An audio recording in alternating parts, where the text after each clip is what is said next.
সমস্ত নবী যখন আল্লাহ দিদার থেকে বঞ্চিত হয়েছেন, সরাসরি পর্দার মধ্যে থেকে আলাপ করেছেন। আমার হাবিবকে যেদিন দিদার দিলেন, মিরাজে গেলেন, আমার আল্লাহ তাআলা পর্দা ছাড়া নবীর সঙ্গে সরাসরি আলাপ। সুবহানাল্লাহ বলেন না? আর একটু জোরে জোরে চিল্লায় বলেন আল্লাহু আকবার। পর্দা ছাড়া আলাপ বলেন। আমার আল্লাহ নবীকে আল্লাহ রাব্বুল আলামিন ডাক দিয়ে বলে, হাবিব, প্রতিটা নবীকে এক একটা নিয়ামত আমি দান করেছি, আপনি কি চান বলেন, আপনি আমার কাছে কি চান? নবী সেদিনও কেঁদেছিলেন, ইয়া রব্বি হাবলি উম্মতি।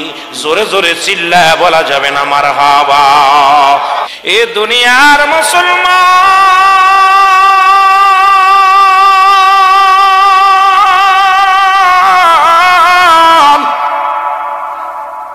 রহমতের নবী ডাক দিয়ে বলেন, খাদিজা রে, আমি নবী আমার মওলার দিদার করেছি, তোমার বিশ্বাস হয় কিনা?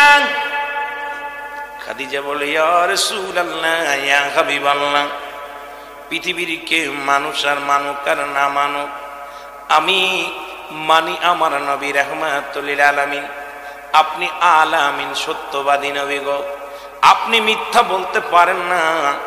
আপনার দিদার, আপনার মিরাজ সত্য হয়েছে, এর মধ্যে কোনো সন্দেহ নাই।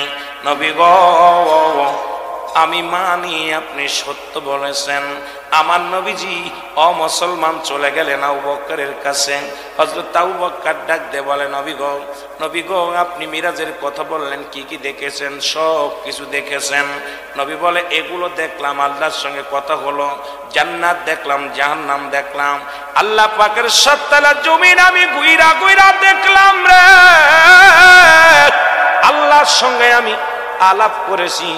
আবু বকর রাদিয়াল্লাহু তাআলা আনহু বলে, হুজুর আমি মানি। আমার নবী বলে, আবু বকর রে, এত বড় সত্য তুমি কেমনে মানলা?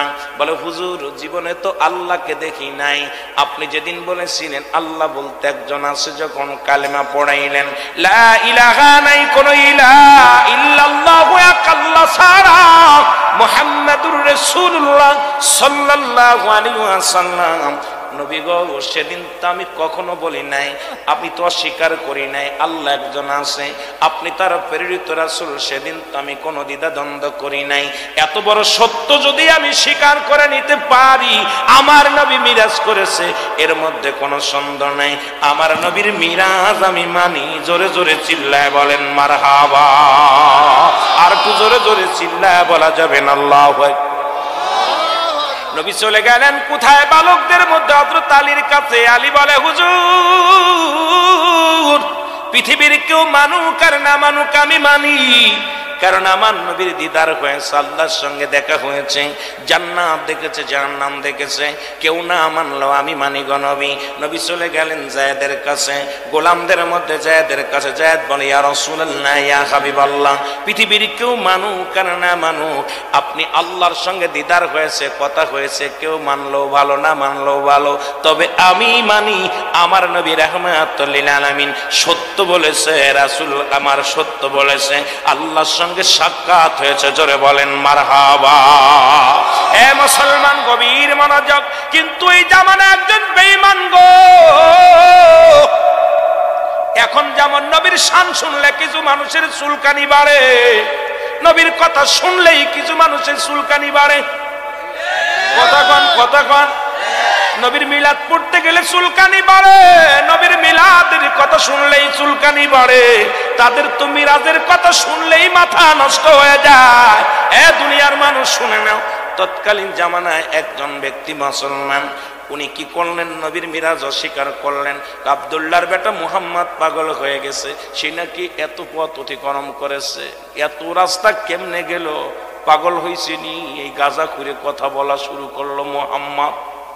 আব্দুল্লাহর বেটা মুহাম্মদ আমাদেরকে ধোঁকা দিতেছে, আমাদেরকে ভুল পথে পরিচালনা করে। উনি বাজারে গেলেন, সোনারঘাট বাজারে গেলেন, কথার কথা বলতেছি বাবা, বাজারে যে বিশাল একটা মাছ কিনলেন, আল্লাহু আকবার বলুন। এই মাছটা কিনে হাতের মধ্যে নিয়ে রওনা হয়ে গেছে। যে ডাকে সেই বলে, ভাই এত বড় মাছ কিনছো কেন? শুনছো নি? কারণ আব্দুল্লাহর বেটা মুহাম্মদ সে নাকি 7 তলা জমিন ভেদ করে আল্লাহর সঙ্গে কথা বলেছে, তাও নাকি কয়েক মিনিটের মধ্যে। ওনার বিছনাটা গরম ছিল, যে বিছনা থেকে উঠে গেছে ওই বিছনাটা নাকি তার গরম ছিল, যে দরজাতে বাইর হয়ে গেছে, দরজার বাজান শিকলটা নাকি নড়াচড়া করতেছিল। আরে বাবা কি শুনাইলা, আব্দুল্লাহর বেটা মুহাম্মদ তো ঈমান হারায়া ফেলছে আমাদের। উনি নাকি আল্লাহর সঙ্গে কথা বলেছে, দিদার করেছে। যার ঘোড়া লাগে নাই, চাবুক লাগে নাই, কোনো উঠার কোনো বস্তু যন্ত্র নাই, তবে আব্দুল্লাহর বেটা মুহাম্মদ নাকি সশরীরে আল্লাহর সঙ্গে দিদার করেছে। জোরে জোরে চিল্লায়া চিল্লায়া বলা যাবে না আল্লাহু আকবার? সবাইকে বললেন আব্দুল্লাহর বেটা মুহাম্মদ ঈমান হরণ করা শুরু করেছে। এখন ইমাম তো চলে যাবে, ইমাম থাকবে না। উনি বাড়ি গেলেন, বাড়ি যা বিবিরে ডাক দেখায়, বিবিরে জলদি করে মাছটা কোটে আমি গোসল করে আসি, গোসল করে এসে মাছটা খাবো। আল্লাহু আকবার বলেন না? উনি গোসল করতে চলে গেলেন, ওনার লুঙ্গি খানা গামছা খানা উপরে রাখিয়া যখন নদীতে যায় একটা ডুব দিলেন। ডুবটা দেওয়ার সঙ্গে সঙ্গে পুরুষ থেকে মহিলা হয়ে গেছে। জোরে জোরে চিল্লায়া বলা যাবে না আল্লাহু আকবার? নবীর মিরাজ মানেন তো? যারা না মানেন দরকার নাই শোনার। সঙ্গে সঙ্গে পুরুষ থেকে মহিলা হয়ে গেছে। ওই নদী দিয়ে যাইতে ছিল এক সদাগর। এই সদাগর কি করলেন? দেখলেন পানির মধ্যে এক সুন্দরী নারী। চিন্তা করে কত ব্যবসার কাজে পানের নদী দিয়ে গেলাম, জীবনে এত সুন্দরী নারী দেখি না, এত সুন্দর রূপবতী গুণবতী এত সুন্দর নারী জীবনে দেখি নাই। আস্তে আস্তে করে সদাগর নৌকা বিরাইলেন। আমার ভাইয়েরা, আমার বন্ধুরা আমার, উনি আস্তে আস্তে করে নৌকাটা বিরাইলেন। বিরানোর পর ওনার কাছে গেলেন। কাছে যাওয়ার পর ওই মহিলাটাকে টেনে হিসড়ে নৌকার মধ্যে উঠাইলেন। উঠায় বাড়ি নিয়ে গেলেন। বাড়ি নিয়ে যে কাজী দিয়া বিয়ে পড়াইলেন। বিয়ে পড়াইয়া মুসলমান 1 নয় 2 নয় 12 বছরের সংসার করলেন। কত বছর? জোরে বলেন কত বছর? 12 বছরের সংসার করলেন। ওই সংসারের মধ্যে 10 জন ছেলে মেয়ে হলো। কয়জন? 10টা ছেলে মেয়ে হলো। 12 বছর পরে একদিন অনেক বিস্তারিত আলোচনা, শুধু নবীরকে মিরাজ করেছে বিশ্বাস করানোর জন্য। কথাটা আমি আপনাদেরকে বলে যায়, মুসলমান শুনে নেন। এবার 12 বছর পরে আবার স্বামীকে বলে, স্বামী রে আমি একটু গোসল করব, আমাকে একটু নদীর ঘাটে যাব, আমি পানি দিয়া গোসল করব। এরপরে উনি চলে গেলেন নদীতে। যা যখন আবার পানির মধ্যে একটা ডুব দিছে, সঙ্গে সঙ্গে মহিলা থেকে পুরুষ হয়ে গেছে। জোরে জোরে চিল্লায়া বলা যাবে না মারহাবা? মহিলা থেকে আবার পুরুষ। উনি হঠাৎ করে চেয়ে দেখে ওই 12 বছর আগে যে নদীর ঘাটে গামছা এবং লুঙ্গি রেখেছিল কাপড়, এটা ঠিক সেইভাবে আছে। এটা নিয়ে এক দড়ি চলে গেছে বাড়িতে। বাড়িতে যেতে বিবি কেবল মাছের আষ্টে ফেলাইতেছে। সুবহানাল্লাহ। আরো জোরে বিবিকে ডাকতে বলে, বিবি মাছ কুটা হয় না? কেবল মাত্র গিলা, এই মাত্র গিলা, এত ফস করে মাছ কুটা হইবে কেমনে? বিবি রে আমি এই মাত্র যাই নাই, আমার জীবনে 12টা বছর অতিবাহিত হয়ে গেছে। কতটা বছর? কত বছর? 12টা বছর অতিবাহিত হয়ে গেছে। 10 জন ছেলে মেয়ের লালন, 10টা ছেলে মেয়ের মা আমি হয়ে গেছি। সুতরাং আমার নবী এই 12 বছরের মধ্যে যদি এখনো তোমার মাছ কুটা না হয়, আরে আমার নবীর মিনিট লাগে না, সেকেন্ডের মধ্যে আল্লাহ দিদার করতে পারার মধ্যে কোনো সন্দেহ নাই। চলো রে বিবি যাই, রাসূলুল্লাহর কদমের মধ্যে যাই। জোরে জোরে চিল্লায়া বলা যাবে না মারহাবা? বিবি রে আমার জীবনে 12 বছর কাটছে, 10টা ছেলে মেয়ে হয়েছে, এখনো মাছের আশ ফেলা হয়নি। তাহলে আমার নবীর দিদার করবো, মিনিট তো দূরের কথা, ঘন্টা তো দূরের কথা, আমার নবী সবকিছুই পারে। জোরে বলেন ঠিক কিনা? বিবিরে নিয়ে চলে গেছে রাসূলুল্লাহর কদমের মধ্যে। রাসূলের কদমের মধ্যে যা বলতেছে, ইয়া রাসূলুল্লাহ, ইয়া হাবিবাল্লাহ, নবী গো আমাকে আপনি মাফ করে দেন, আমাকে তওবা করায় দেন। নবী বলতে কি হয়েছে বলো? সাহাবীদের সামনে উনি খুলে বললেন, নবী গো এই বৃত্তান্ত, এই বিষয়। সুতরাং এই বিষয়ের উপরে হুজুর আমি আমার জীবনটা এই হয়েছে নবী গো। কি হয়েছে? বলে এটা হয়েছে নবী গো, কারণ আমার জীবনে আপনার মিরাজকে আমি অস্বীকার করেছিলাম। আমার মিরাজকে আমি, কথা বলেন না কেন, মিরাজকে অস্বীকার করেছিলাম।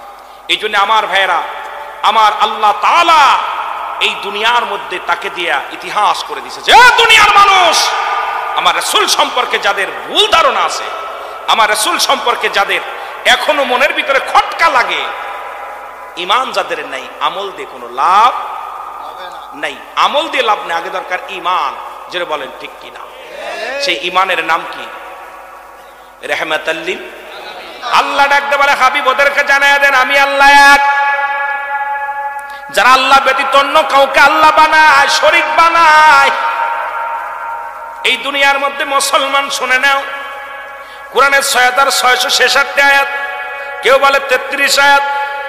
এ মুসলমান, ১১৪টা সূরার মধ্যে একটা সূরা তৎকালীন জামানায় একটা আয়াত পৃথিবীর কোন দার্শনিক লিখতে পারে নাই, লেখা সম্ভব নয়।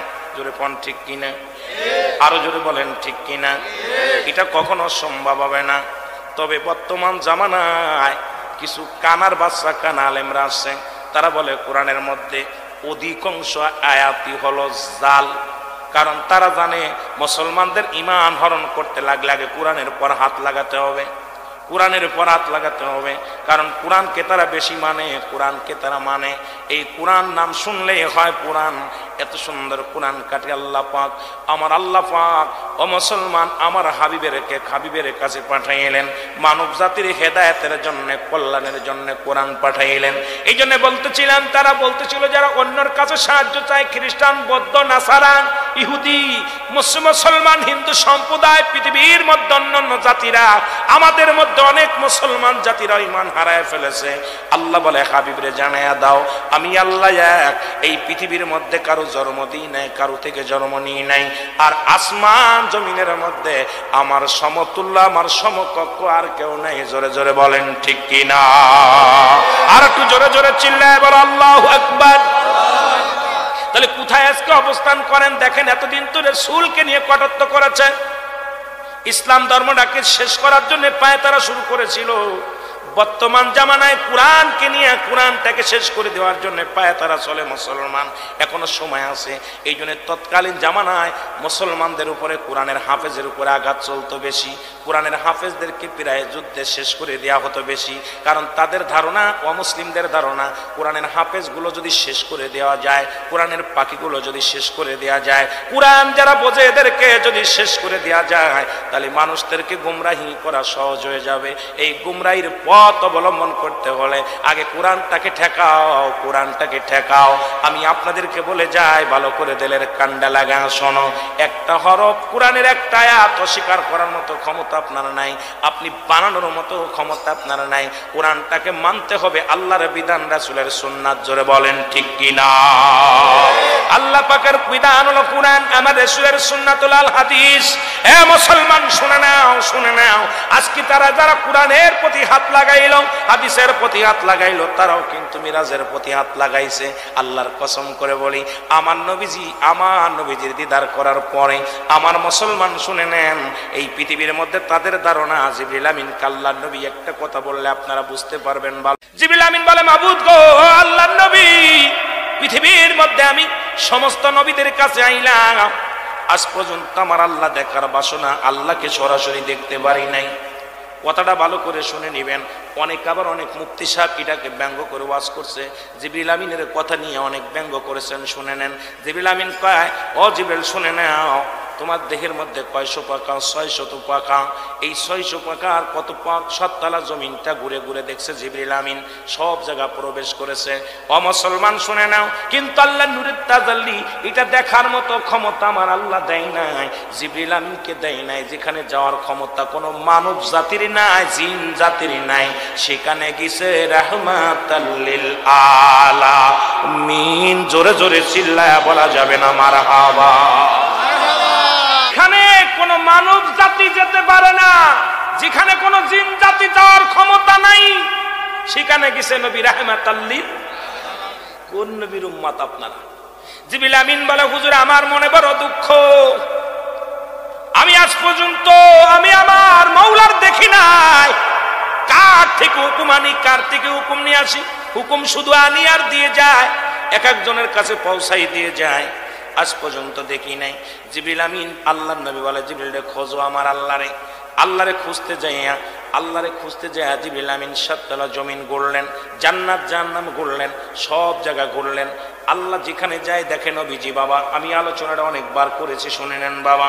নবীজি যায়, আল্লাহর যে নবী জিবরিল আমিন আল্লাহর নবীজিকে দেখলেন। জিবরিল আমিন দেখে জান্নাতের গেটের মধ্যে নবী, জাহান্নামের পাশে নবী, উম্মতের মায়ে কান্দে। প্রথম আসমানে নবী, দ্বিতীয় আসমানে নবী, তৃতীয় আসমানে নবী, চতুর্থ আসমানে নবী, পঞ্চম আসমানে নবী, ষষ্ঠ আসমানে নবী, সপ্তম আসমানে নবী। জোরে বলেন মারহাবা। জিবরিল আমিন আমার নবীর কাছে চলে আসলেন। আমার নবী বলে, জিবরিল রে তুমি কি আমার মাওলার ঠিকানা পাইছো, মাওলার দেখেছো? বলে, হুজুর বেয়াদবি মাফ করবেন, আমি প্রথম আসমানে গেলাম দেখলাম আপনাকে, দ্বিতীয় আসমানে গেলাম দেখলাম আপনাকে, তৃতীয় আসমানে গেলাম দেখলাম আপনাকে, চতুর্থ আসমানে গেলাম দেখলাম আপনাকে, পঞ্চম আসমানে গেলাম দেখলাম আপনাকে, ও নবী গো সপ্তম আসমানে দেখলাম আপনাকে, জান্নাতের ভিতরে দেখলাম আপনাকে, জাহান্নামের গেটেও কাঁদতে দেখেছি আপনাকে। আর রব্বে হাবলি উম্মতি বলে, নবী গো আমি আজকে আল্লাহকে সরাসরি দেখতে পারি নাই। আমার নবী ডাকতে বলে, জিবরিল রে শুনে নাও, আল্লাহ দেখার একমাত্র ঠিকানা আমি নবী রাহমাতাল লিল আলামিন। আমার নবী বলেন, আমার হায়াতের জিন্দেগি, এ মুফতি মুহাদ্দিস সাহেবরা শোনো, নবী বলেন আমার হায়াতের জিন্দেগিটা আমার উম্মতের জন্য কল্যাণকারক। নবী যে দুনিয়ার মধ্যে আছে, প্রতিটা কর্মই, প্রতিটা নবীর প্রতিটা সেকেন্ড, প্রতিটা মিনিট, প্রতিটা সময় নবী উম্মতের জন্য কল্যাণ হবে যে কাজ, সেই কাজগুলো আমার নবীজি করতেন। জোরে জোরে চিল্লায় বলেন মারহাবা। আরো জোরে বলেন। ও মুসলমান, ও মুসলমান, ওফাতি খায়রুল লাকুম, আমার নবীজির ওফাত দিবস, নবীজি দুনিয়া থেকে বিদায় হয়ে গেছে, এটা উম্মতের জন্য কল্যাণকারক। মারহাবা বলেন আরো জোরে। পৃথিবীর মধ্যে আগমন করেছে প্রতিটা কর্মের মধ্যে নবী। ও মুসলমান শুনে নেন। সুতরাং আজকে আমরা যারা নবী চিনলাম না, নবীর মিরাজ বুঝলাম না, নবীর আদর্শ বুঝলাম না, ও মুসলমান মিরাজ থেকে ঘুরে আসলেন নবীজি। কোথায় আমি আলোচনাটা রাখলাম মনে রাখবেন, মাঝে আমার মেন সাবজেক্ট মিরাজের দিকে যেতে হবে, আলোচনার দিকে যেতে হবে। নবীজি এসে বলেন, আম্মাজান, আম্মাজান খাদিজাতুল কুবরার বলে, আম্মাজান খাদিজারে বলেন, খাদিজারে আমি দেখলাম জাহান্নামে গেলাম, ওই 7টা জাহান্নাম ঘুরে ঘুরে দেখলাম। আল্লাহ তাআলা জাহান্নামীদের জন্য 7টা জাহান্নাম নির্ধারিত করেছেন। আল্লাহ বলেন, উইদ্দাতুল কাফিরিন, কাফের বেঈমান মুনাফিকদের জন্য প্রস্তুতি করে রাখছে 7টা জাহান্নাম। জোরে বলো আল্লাহু আকবার। 7টা জাহান্নামে আমি দেখলাম, ঘুরে ঘুরে দেখলাম। কোন জাহান্নামে গেলাম, জাহান্নামের দরজাগুলো দেখলাম। আমি মিরাজে যে জাহান্নাম দেখলাম, কোথায় যে কথা বলেন না, মিরাজের রজনীতে যে আমি জাহান্নাম দেখলাম। নবী বলেন, আমি জান্নাতগুলো ঘুরে ঘুরে দেখলাম। প্রথম জান্নাতগুলো এত সুন্দর, জান্নাতগুলো এত চমৎকার, এত নিয়ামত দিয়ে আমার আল্লাহ ভরপুর করে রাখছে। আমার বাজানেরা, জাহান্নামগুলো অনেক ভয়ঙ্কর অবস্থা। এই জাহান্নামের মধ্যে আমি নবী জাহান্নামটা ঘুরে ঘুরে দেখলাম। ওই জাহান্নামের মধ্যে অধিকাংশ নারীগুলো দেখি জাহান্নামের মধ্যে দাও দাও করে জ্বলে। আমার বাবারা দিলের কান্ডা লাগা শোনো, নবীজি বলছে, আমি প্রথম জাহান্নামে গেলাম, যা দেখি জাহান্নামের আগুনে দাও দাও করে জ্বলে নারী, অধিকাংশ নারীগুলো। আল্লাহর নবী বলে, আম্মাজান খাদিজাতুল কুবরা বলে, আল্লাহর নবী গো কিসের কারণে জাহান্নামে এত নারী দেখলেন? অধিকাংশ নারী, আল্লাহু আকবার, অধিকাংশ নারীরা জাহান্নামী। আমার নবী বললেন, ওই সমস্ত নারীরা স্বামীর লানতকারী। আমার বাবারা আজকে আলোচনাটা শুনবেন। সমাজ জাতি বাঁচানোর জন্য অনেক আলোচনার দরকার। আমার বাজানেরা যে বিষয় দাবি করেছেন, সব দিক যেতে হলে আমার দরকার 4 থেকে 5টা ঘন্টা আলোচনা করা লাগবে। কিন্তু বাবা অল্প সময়ের মধ্যে আমি আপনাদেরকে নিয়ে বেশি বুঝাইতে পারবো না।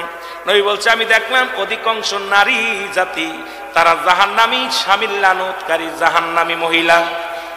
আম্মা জানাই খাদিজাতুল কুবরা বলে, নবী গো, লানত কাকে বলে? লানত কাকে বলে? এ বাবার এই একটা যদি আজকে আমরা মিরাজের আলোচনা করি, এই মিরাজের আলোচনার মধ্যে শরিয়াত, তরিকত, হাকিকত, মারিফত সব বিষয়ে বিস্তারিত আলোচনা আছে। জান্নাত, জাহান্নাম, দুনিয়ার জিন্দেগি বন্দেগি সব কিছুর ভিতরে আপনি খুঁজে পাবেন। কারণ নবীজি দেখে দেখে আসছে যাগুলো, সশরীরে নবীজি যা দেখেছে এটাই তো বর্ণনা করেছেন দুনিয়ার সাহাবীদের কাছে, আম্মাজানদের কাছে, আমাদের কাছে এই লিখিতভাবে লিখে গেছেন, দেখে গেছেন নবীজি। আমার নবীজি রেখে গেছে, সেইগুলোই তো আমাদের জানতে হবে, বুঝতে হবে মুসলমান। আল্লাহর নবী বললেন লানত কাকে? নবীজি বললেন, আম্মাজান খাদিজা বলেন, হুজুর লানত কাকে বলেন? লানত কাকে বলেন? আম্মাজান বলার সঙ্গে সঙ্গে নবী বলেন, লানত হলো ওই সমস্ত মহিলা যারা স্বামীকে অভিশাপ দেয়। স্বামীকে অভিশাপ দেয়। হয়তো আপনাদের এই শাকির মোহাম্মদপুরের বাজারের মানুষেরা হয়তো স্বামীকে গালিগালাজ করে না। আল্লাহর কসম করে বলি, যে সমস্ত নারীরা স্বামীকে অভিশাপ দেয়, ও মরে গেলেই বাঁচতাম, ওরে ছেড়ে দিলে বাঁচতাম, ওর পালে এসে শান্তি হলো না, আমার কপালে সুখ হলো না, বড়া পড়া মরে না কেন, বড়া পড়ার সংসারে এসে সুখ হলো না, এই হারামজাদার সংসারে এসে সুখ হলো না। আল্লাহর কসম করে বলি, যে সমস্ত নারীরা স্বামীকে অভিশাপ দিবে, ইয়াউমুল কিয়ামতের ময়দানে বিনা হিসাবে তারা জাহান্নামে প্রবেশ করবে। জোরে বলেন আল্লাহু আকবার। যত আপনার নামাজ, আপনার রোজা, আপনার হজ সব কিছু বরবাদ হয়ে যাবে যারা স্বামীকে লানত করবেন, স্বামীকে যারা অভিশাপ করবেন, স্বামীর বিরুদ্ধে অভিযোগ করবেন, স্বামীর প্রশংসা করবেন। আল্লাহর দরবারে আপনি নেকি পাবেন, আল্লাহর দরবারে নফল বন্দেগি পাবেন। সারা রাত পরে আপনি ইবাদত করেছেন, আর একবার বলেন, আপনার মার কাছে বলেন, বোনের কাছে বলেন, ভাইয়ের কাছে বলেন, ভাইরে তোমার দুলো ভাইটা কত সুন্দর, উনি ফরেজগার মানুষ, নামাজি মানুষ, আমাকে ভালোবাসে। যদি স্বামীর প্রশংসা করো, এই দুনিয়ার মধ্যে নফল ইবাদত হয়ে যাবে, তোমার নেকি হবে, আমলনামায় লেখা হবে। নবীজি বলছে অধিকাংশ মহিলারা ওই কিয়ামতের ময়দানে ওই জাহান্নামী অধিবাসী হয়েছে যারা স্বামীর লানতকারী। জোরে জোরে চিল্লায়া বলা যাবে না আল্লাহু আকবার। আল্লাহর নবী বললেন, আম্মাজান খাদিজা বলে, হুজুর এরপরে কি দেখলেন? বলে, আম্মাজান খাদিজা রে, খাদিজা আমি এরপরে জাহান্নামে গেলাম, একদল মেয়েদের দেখি, একদল নারীদের দেখি, আগুনের কাক তাদের মাথার উপরে ঠুকায় ঠুকায়, আগুনের কাক তাদের মাথার উপরে ঠুকায় ঠুকায় মস্তিষ্কগুলো খায়। এক একটা ঠোক মারে, মস্তিষ্কগুলো গলে গলে পড়ে যায়। এক একটা ঠোকা মারে, মস্তিষ্কগুলো গলে গলে পড়ে যায়। আমার নবী বললেন, বলার পর খাদিজা বলে, হুজুর হালাতটা কি? বলছে এই সমস্ত মেয়েরা যাদের চুলগুলো বেগানা পুরুষে দেখছে। এখন এই ওয়াজ যদি মিরাজের ওয়াজে গেলে, শরীয়তের ওয়াজ, পর্দার ওয়াজ, হাকিকতের ওয়াজ, নামাজের ওয়াজ, নামাজও মিরাজ থেকে আসা পর হলো, পর্দার বিধানও কঠিন হলো নামাজ বাজার মিরাজ থেকে আসা পর। এখন এই মিরাজের মধ্যে ঢুকলেই তো আলোচনা বাইর হয়ে যায়, আর এই ওয়াজ করলেই তো সকালবেলা আমার হাতে হ্যান্ডকাপ পড়বে। জোরে বলেন ঠিক কিনা? আমি মা বোনদের বলি, মা গো তোমার মাথার উপরে উন্নাগুলো রাখো, এই চুলের মর্যাদা দাও, চুলের দাম বেড়ে যাবে, তোমার দাম বেড়ে যাবে।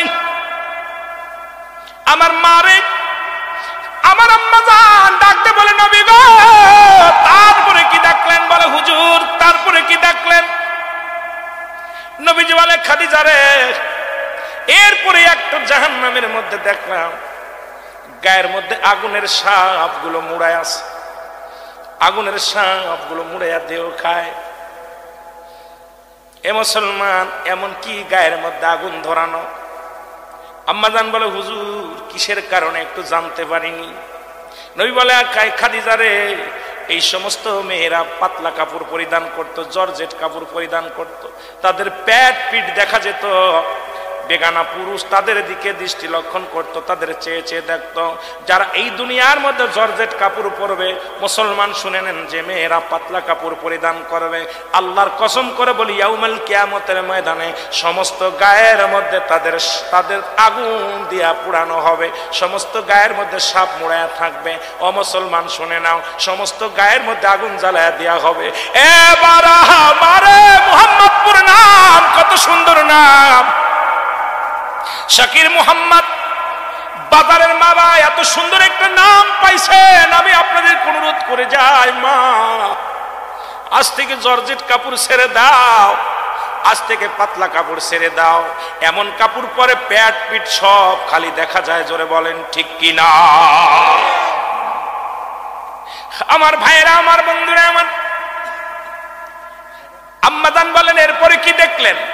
বলে এরপরে দেখলাম কিছু মহিলার জিব্বাখানা টেনে, জিব্বাখানা টান দিয়ে পিছন দিকে প্যারাক লাগায় রাখছে, পুরো যন্ত্রণা কাতর হয়ে তারা কান্দে। আম্মাজান বলে হুজুর এদের শাস্তির বিধান কেন, এত বড় বিপদ কেন? জাহান্নামের অনেক শাস্তি আছে, তবে কয়েকটা কথা বলে যায়। নবীজি বললেন খাদিজা রে, ওই সমস্ত মহিলাদের কথা বেড়ার বাইরে চলে গেছে। এখন যদি এই ওয়াজ করি আমার কপালে নিশ্চিত শূন্য আছে, কারণ এখন রেডিও খুললেই হ্যালো, মোবাইল খুললেই হ্যালো। মহিলাদের কথা বেইবারের বাইরে গেলে তার তালাক দেয়া শরীয়তের বিধান অনুযায়ী জায়েজ। এখন আজকে আপনাদের স্কুলেও 7 জন হলো মহিলা টিচার, 1 জন পুরুষ টিচার। এখন পুরুষ নির্যাতিত বাংলাদেশ, জোরে বলেন ঠিক কি না? কথাগুলো বললে হবে। এরপরে একদল পুরুষের লজ্জাস্তন দিয়ে আগুনের ফুলকি বাইর হয়, আর একটা নারী জাতির লজ্জাস্তন দিয়ে আগুনের ফুলকি বাইর হয়। নবীজি বললেন খাদিজা রে, এটা বড় মারাত্মক। আমি দেখলাম এক শ্রেণীর যুবকদের লজ্জাস্তন দিয়ে আগুনের ফুলকি বাইর হয়, আর এক শ্রেণীর যুবতীদের লজ্জাস্তন দিয়ে আগুনের ফুলকি ঢুকানো হয়। এই পৃথিবীর মধ্যে যে সমস্ত নারীরা পুরুষকে, ও মুসলমান পুরুষ জাতিকে কি করেছে, প্রেমের আলিঙ্গন দিছে, তারা বেপরদা হইয়া পুরুষ জাতিকে আকর্ষণ করেছে তার দিকে, আজ ওই সমস্ত যুবকরা ওদের ফাঁদে পা দিছে। ওই সমস্ত পুরুষ জাতির লজ্জাস্তন দিয়ে আগুনের ফুলকি বাইর হবে। আর যে সমস্ত নারীরা তাদের দেহ দেখা আকর্ষণ করে আপনাদেরকে পাগল করেছে, দেখা যায় মাথার কাপড় ফেলে আকর্ষণ করেছে, মাথা ঢুলায় আকর্ষণ করেছে, গায়ের কাপড় ফেলায় দিয়ে আকর্ষণ করেছে, যে সমস্ত যুবকগুলো ওই নারীর প্রেমের আলিঙ্গনে পড়েছে, এই সমস্ত যুবকগুলোর আল্লাহর দরবারে কঠিন হাসরের ময়দানে তো কঠিন আযাবের সম্মুখীন হবে। জাহান্নামের ভিতরে লক্ষ লক্ষ নয় কোটি কোটি মানুষের সামনে সেদিন ইয়াউমাল কিয়ামতের ময়দানে লজ্জাস্তন দিয়ে আগুনের ফুলকি বাইর হবে, আর লজ্জাস্তন দিয়ে আগুনের ফুলকি প্রবেশ করানো হবে। জোরে বলেন আল্লাহু আকবার। সেদিন সবই তো নবী দেখে আসছে আর বলছে। নবীর দেখা কথা মানেন কি মানেন না? জোরে বলেন মানেন কি মানেন না? ঈমান থাকবে না মানলে? কুরআন, আল্লাহর কুরআন যদি না মানেন কাফের। নবীদের হাদিস না মানলেও কাফের। জোরে বলেন ঠিক কি না? নবীদের কাছে আসে কি? ওহী। কি আছে? ওহী আছে। সুতরাং ওহীর মাধ্যমে তো জানতেই পেরেছে, জানায়া দিছে কুরআন। পর্দার বিধান, ইসলামের বিধান, ব্যবসার বিধান, সব কিছু কোরআন বলে দিছে। কোরআন তোমার জীবন গড়ার জন্য যা যা লাগবে, জীবন বিধান চলার জন্য যা যা দরকার সব কিছু কোরআন বলে দিছে। কিন্তু কোরআন তো পড়েন না, কোরআন তো দেখেন না, কোরআনের কথাও মানতে চান না। কারণ আমার সামানা কোরআনের কথা বললেই দোষ। জোরে বলেন ঠিক কিনা?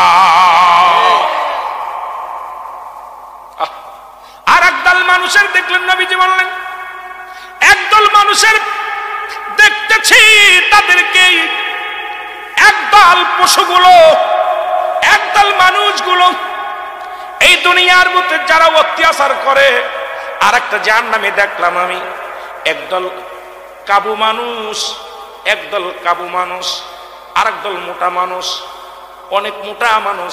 এই কাবু মানুষগুলো, বুক মোটা মানুষগুলোকে তাদেরকে লাথুয়া ঘুষাইয়া মারে ধরে জাহান্নামের দিকে ছুঁড়ে ছুঁড়ে মারতেছে। নবীজি বললেন এরা হলো দুনিয়ার মধ্যে দুর্বল ছিল। কি দুর্বল ছিল? এরা সবল ছিল না।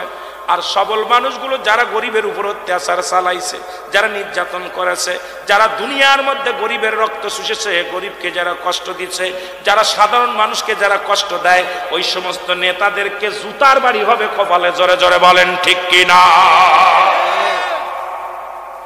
এই সমস্ত নেতাদেরকে আল্লাহ দুর্বল বানায় দিবে, দুর্বল বানায় দিবে। আর যারা গরিব টাইপেরদেরকে আল্লাহ সবল বানায় দিবে, শক্তিশালী হবে।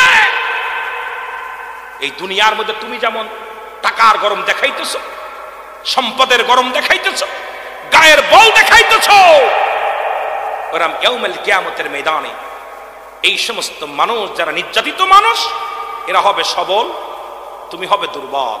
যেটা বলেন ঠিক কিনা? এই জন্য বলতেছিলাম, বাবাই বলে মানুষের মতো মানুষ হতে হবে রে, দাদাই বলে মানুষের মতো মানুষ হতে হবে, চাচাই বলে মানুষের মতো মানুষ হতে হবে, শিক্ষক বলে মানুষের মতো মানুষ হতে হবে, সবাই বলে মানুষের মতো মানুষ হতে হবে। আমি জানতাম পৃথিবীর মধ্যে আমি তো মানুষ, হুশ আছে আমার, নিজেরে নিজে জানছি। অ্যারিস্টটল, সক্রেটিস বলে নো দাই সেলফ, নিজেকে নিজে চিনতে হবে, মানে রফান নফস, নিজের নফসকে চিনতে হবে। কেমনে চিনেছো? আজকে তো অন্যরে চিনা নিয়ে ব্যস্ত, তোমারে তুমি নিজে চিনতে পারো নাই, তোমার নিজের নিয়ে গবেষণা করতে পারো নাই। আমাদের কুষ্টিয়ার লালন বলে আপনারে চিনতে পারলে যাবে অচিনারে চিনা, নিজেরই তো চিনতে পারো নাই, অন্যরে চিনবা কেমন করে? সবাই বলতো মানুষের মতো মানুষ হতে হবে। মনে করতাম বাবারও তো হাত আছে, আমারও হাত আছে, বাবারও তো পা আছে, আমারও তো পা আছে, উস্তাদেরও যা আছে আমারও তা আছে, তবে কেন মানুষের মতো মানুষ হতে বলেন? আজকে বুঝতে পেরেছি, আজকে বুঝতে পেরেছি রে বাবা, কেন মানুষের মতো মানুষ হতে বললাম। ও মুসলমান, শুনে নেন, শুনে নেন। যারা বিদেশ থেকে ডিগ্রি নিয়ে বিএস বিশেষ ক্যাডার হইয়া এই জমিনের মধ্যে বড় বড় ডক্টরি ডিগ্রি নিয়ে, যারা এমবিবিএস করিয়া, যারা হাসপাতালে চাকরি নিল, টাকার অভাবে কিছুদিন আগে দেখলাম মুসলমানি দিতে যাইয়া, গত কয়েকদিন 1 তারিখে একটা পোলা মারা গেছে, নাম জানো কি? আয়াত, আয়াত নামে একটা শিশু মারা গেল টাকার জন্য। এরপরে 2 লক্ষ টাকা তার কাছে দাবি করেছে, তার বাবার কাছে দাবি করেছে। যাদের কাছে টাকার জন্য রোগী মারা যায়, যে সমস্ত ডক্টরের কাছে রোগী মারা যায় টাকার জন্য, এই ডাক্তারগুলো মানুষ না অমানুষ? এরা মানুষ, এরা কি অমানুষ? এর মানুষের মতো মানুষ হইতে বলেছিল। এ মুসলমান, যারা এত ডিগ্রি নিয়া অফিসে বইয়া, যাদের ঘুষ ছাড়া কলম চলে না, যাদের এত সরকার লক্ষ টাকা দেয়, তাদের কি দেয়? বেতন দেয়, তারপরও ঘুষ ছাড়া যাদের কলম চলে না, এই সমস্ত অফিসাররা মানুষ না অমানুষ? জোরে বলেন, মানুষ কে অমানুষ? প্রধান শিক্ষক কয়টা কথা বলতে বলেছিল, এই জন্য বলে যায় বাবা, দিলের কান্ডা লাগায় শুনে নাও। এই দুনিয়ার মধ্যে যে শিক্ষকের কাছে প্রাইভেট না পড়লে খালি ফেল। কিছুদিন আগে দেখলাম 500 ছাত্র জীবন নষ্ট করেছে, কয় ইন্টারে পাস করায় দিব। এক একজনের কাছে 10,000 20,000 করে টাকা নিছে, সবগুলো ফেল করছে। যে ছাত্র শিক্ষকের কাছে নিরাপত্তা নাই, এই শিক্ষকগুলো মানুষ না অমানুষ? এ মুসলমান, শুনে নাও, যে সন্তানের কাছে বুড়া বয়সে বাবার কোনো জায়গা হয় না, মার কোনো জায়গা হয় না রে, যে সন্তানের কাছে বাবা মা বোঝা হয়ে যায়, বাবা মা বোঝা হয়ে যায়, এই সন্তানগুলো মানুষ না অমানুষ? আমার দেশে অনেক ভাইয়েরা আছে রাস্তার মধ্যে দাঁড়াইয়া 20 টাকা ঘুষ খায়। মাঝে মাঝে আমারও দেওয়া লাগে, আমার ড্রাইভারের কাছ থেকে নেয় কথা কেন। ড্রাইভার কয় ভাইজান হুজুরে পাঠাবি, কেন খবরদার হুজুরে পাঠাস নি, তোর কাছে যা আছে দে। কয় এত রাত্রি আলিকে। এ মুসলমান শুনে নেন, 1 লক্ষ লিটার দুধের মধ্যে যদি একটু চুনা পড়ে যায় দুধটা নষ্ট হয়ে যায়। তুই মৌলবি, তুই মুন্সি, এত হালাল টাকা হাউজ কি করলি, রোজগার করলি, কত কষ্ট করে গায়ের গাম জারালি, আর 10টা টাকা ঘুষের টাকা যেই পকেটে গেল সমস্ত টাকাটাই হারাম হয়ে গেল। তুই তোর সন্তানের হারাম খাওয়ালি, তোর মারে হারাম খাওয়ালি, তোর বাবারে হারাম খাওয়ালি। এ হারামখোর, শুনে নাও হারামখোর, এ হারামখোর, এই পৃথিবীর মধ্যে এই হারামখোরের জন্য হালাল কোন জিনিস বৈধ নয়। জোরে বলেন ঠিক কিনা? আমি আপনাদের কাছে জানতে চাই, ঘুষ খাওয়া হারাম না হালাল? জোরে কবেন, নাচতে করবেন। সুদ খাওয়া হারাম না হালাল?